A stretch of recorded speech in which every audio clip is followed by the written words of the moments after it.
আমাদের বাজারে বিধবার কাপড় বলে সাদা কাপড় বিক্রি করা হয়। সেই হিসেবে বিধবার জন্য সাদা কাপড় কিনে আনা হয়। জানার বিষয় হলো, বিধবার জন্য ইদ্যত পালনকালে কি সাদা কাপড় পরা জরুরি? উত্তর: বিধবার জন্য ইদ্যতের সময় সাদা কাপড় পরা জরুরি নয়, বরং সাজসজ্জা প্রকাশ পায় এই ধরনের কাপড় ছাড়া সাধারণ ছাপার কাপড় ও হালকা রঙিন কাপড়ও তখন পরতে পারবে।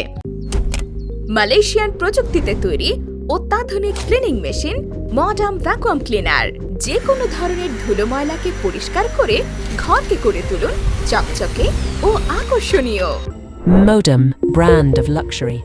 মূল বিষয় হলো, ইদ্যতের এ 4 মাস 10 দিন সুন্দর ও সাজসজ্জার কাপড় পরিধান থেকে বিরত থাকা জরুরি। হাদিস শরীফে এসেছে, উম্মে আতিয়া রাদিয়াল্লাহু থেকে বর্ণিত, তিনি বলেন, রাসূলুল্লাহ সাল্লাল্লাহু আলাইহি সাল্লাম বলেছেন, আল্লাহ ও পরকালে বিশ্বাসী কোনো মহিলার জন্য স্বামী ছাড়া অন্য কারো মৃত্যুতে 3 দিনের অধিক শোক পালন করা বৈধ নয়। স্বামীর মৃত্যুতে সে 4 মাস 10 দিন শোক পালন করবে।